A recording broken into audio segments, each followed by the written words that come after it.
do Dia Internacional do Idoso, com o objetivo de sensibilizar as pessoas para as questões que envolvem o envelhecimento.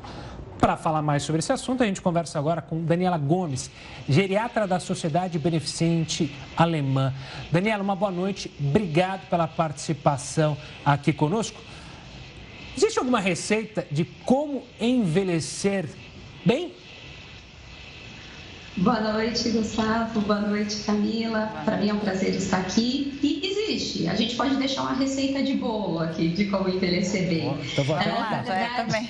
Pegamos aqui a caneta e o papel. Vamos lá para a receita.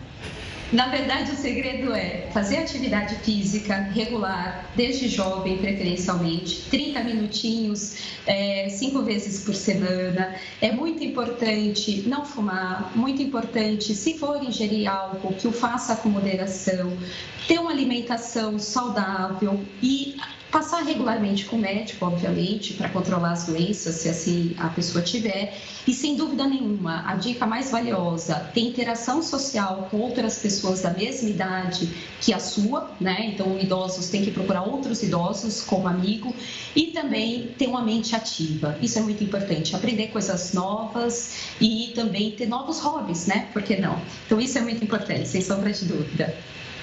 Agora, a pandemia atrapalhou um pouco essa receita do bolo aí, né? O que a pandemia, na verdade, trouxe aos idosos brasileiros? Mais sedentarismo, mais solidão? Como lidar com isso? Camila, trouxe as duas coisas, né?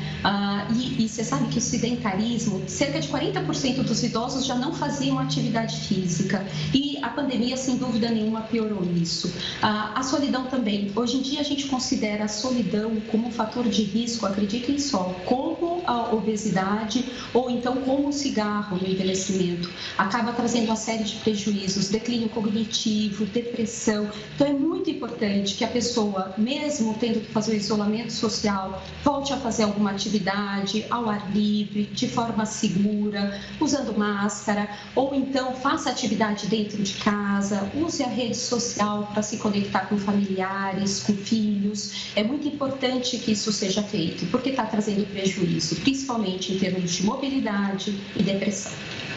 Ainda nessa linha, doutora, no começo da pandemia a gente viu muito a ação preconceituosa com idosos do Brasil, porque era taxado como grupo de risco, então ninguém queria ficar perto de um idoso, ou seja, aumentou ainda mais o preconceito com o idoso, com a terceira idade, com a velhice?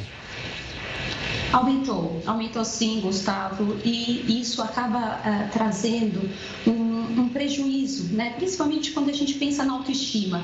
Já acaba acontecendo mudança corporal, já acaba acontecendo, muitas vezes o idoso tem que usar um dispositivo para andar, muitas vezes ele tem algumas doenças que trazem impacto negativo e com esse isolamento eles acabaram tendo a sua autoestima muito prejudicada, né? Então é muito importante que a pessoa encare esse envelhecimento como, na verdade, como algo benéfico. Na verdade, é um privilégio poder envelhecer, é um privilégio ser idoso, e isso tem que ser encarado de forma natural, de forma como um envelhecimento que faz parte da vida, né? E é muito bom que isso esteja acontecendo. Então, infelizmente, o preconceito existe e as pessoas têm que não ligar para isso e pensar na sua história de vida, independente de suas características físicas.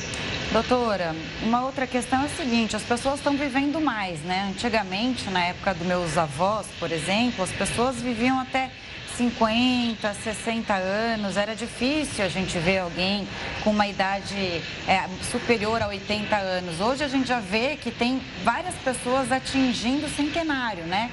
Fazem 100 anos, e ontem a gente até deu aqui no Jornal da Record News, a senhora velha, a idosa com mais idade no mundo, que é uma japonesa de 118 anos.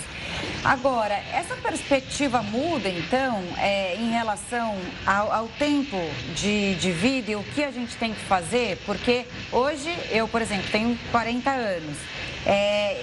Se eu pensar, antes eu poderia viver o quê? Mais uns 40 anos bem? Agora eu posso viver 50, 60 anos, quem sabe? Né? Então, isso muda em relação à perspectiva de vida mesmo?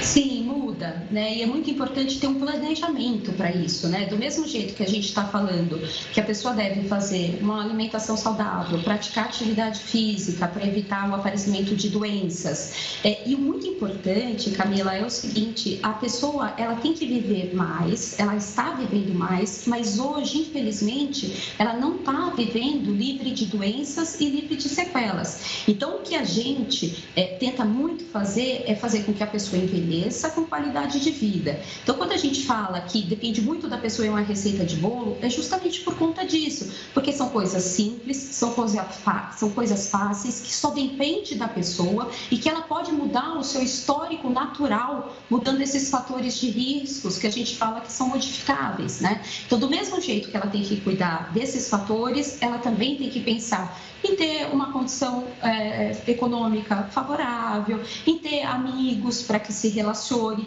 para que possa chegar com seus 80, 90, 100 anos de forma ativa.